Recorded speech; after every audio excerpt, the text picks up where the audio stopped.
Imagine finding fat, hair, or even teeth in places they absolutely shouldn't be. As radiologists, we don't just diagnose lesions, we uncover stories hidden beneath the skin.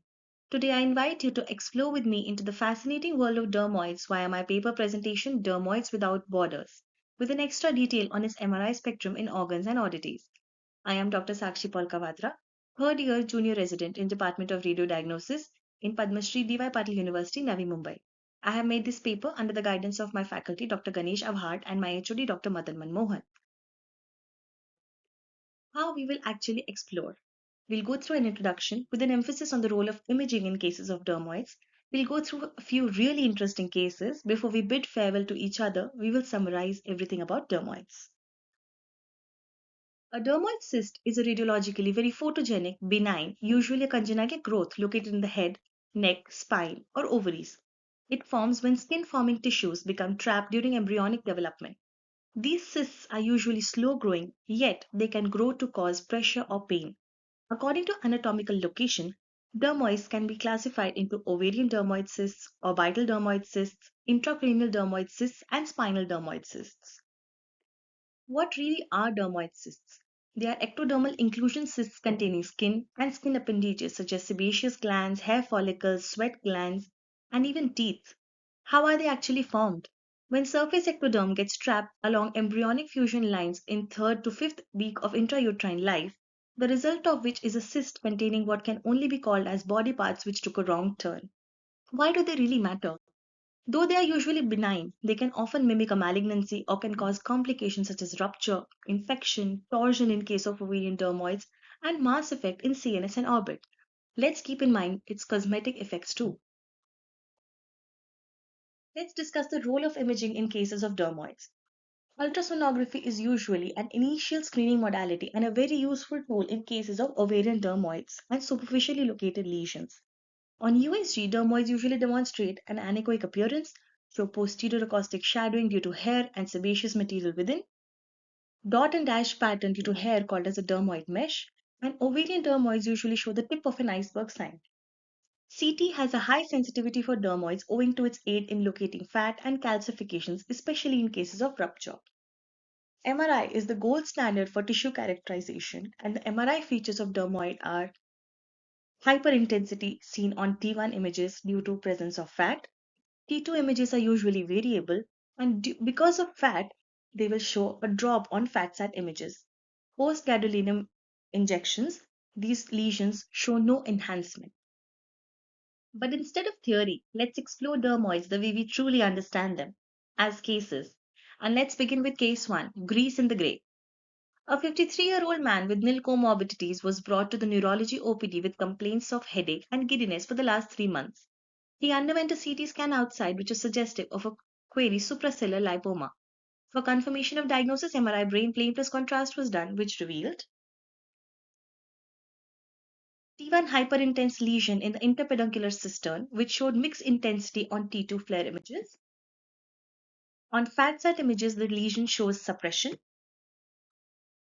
On gradient images, the lesion shows few areas of blooming within, and on post-contrast images, the lesion showed no enhancement. MRI report was suggestive of a 1.2 into 1.5 into 1.1 centimeter size lobulated area of altered signal intensity occupying the interpeduncular cistern in the midline, abutting the ventral surface of the midbrain posteriorly and anterosuperiorly it is seen indenting the mammillary bodies.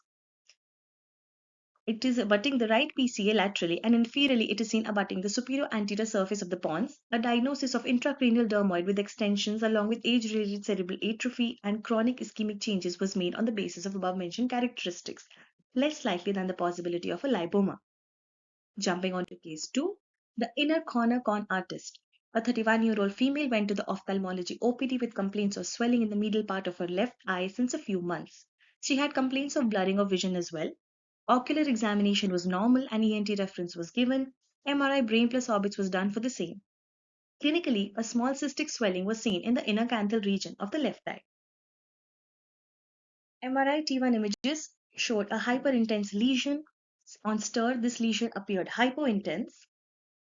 Fat component suppressed on fat sat images as shown above, and on post contrast enhancement was not seen.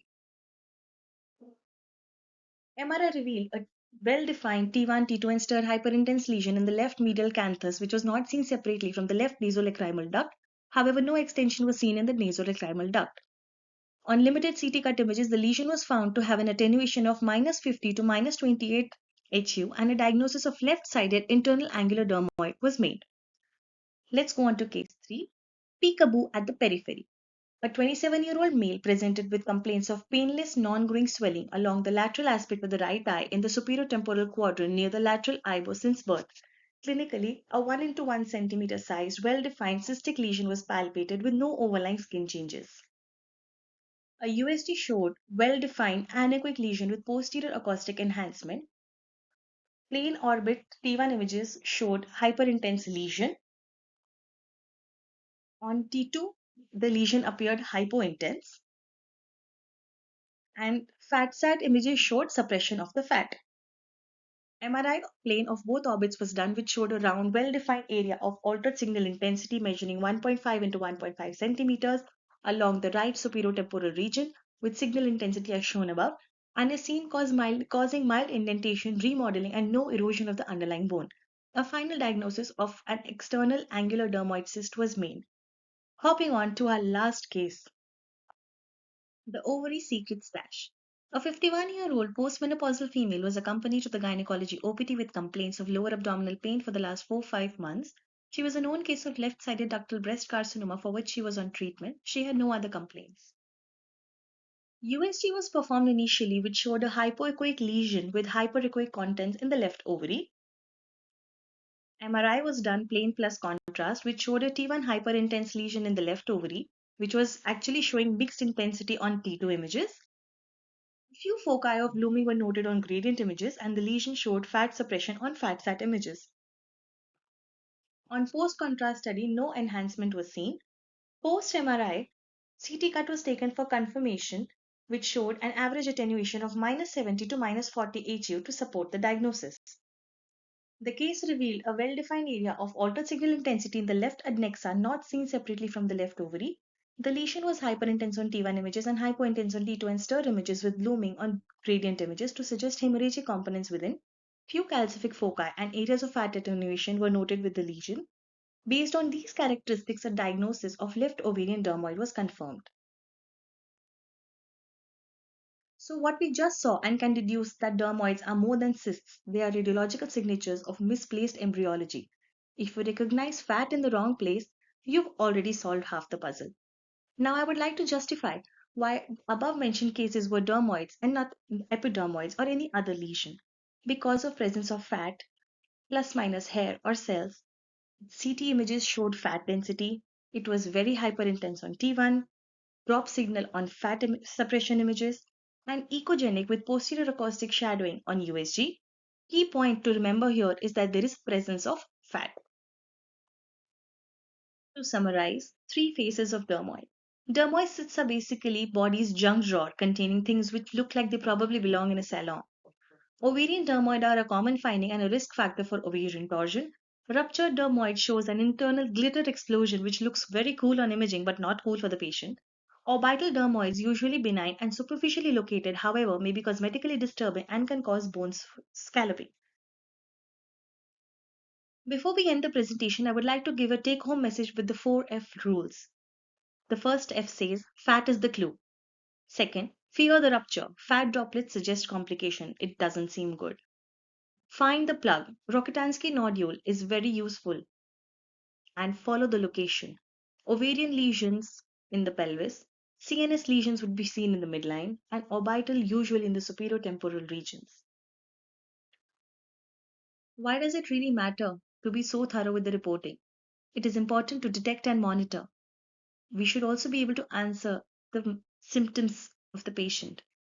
There can be a risk of rupture of the dermoid. The surgeon would need a precise, detailed report to plan the surgery, to avoid misdiagnosis and rarely a malignant transformation. And let's consider the cosmetic disturbance for the patient. So in a nutshell, I would say if you see fat and teeth in one lesion, the diagnosis is rarely shy. When to use an MRI? Use MRI for indeterminate adnexal lesions, suspected rupture, intracranial lesions, and orbital extension. And also remember that MRI is a problem solver, not a routine add on. Final thoughts about this presentation. From incidental findings to surgical emergencies, dermoids are not just benign cysts, they can end up being a diagnostic trap. Just remember, if it is weird, wonderful, and slightly disgusting, dermoid stays on the list. A radiologist's ability to identify fat can change diagnosis and management instantly. I hope this little excavation into dermoids was worth the drink. And next time you see fat where it shouldn't be, you'll know what exactly treasure you've found. Think of dermoid as nature's misplaced storage units. Thank you.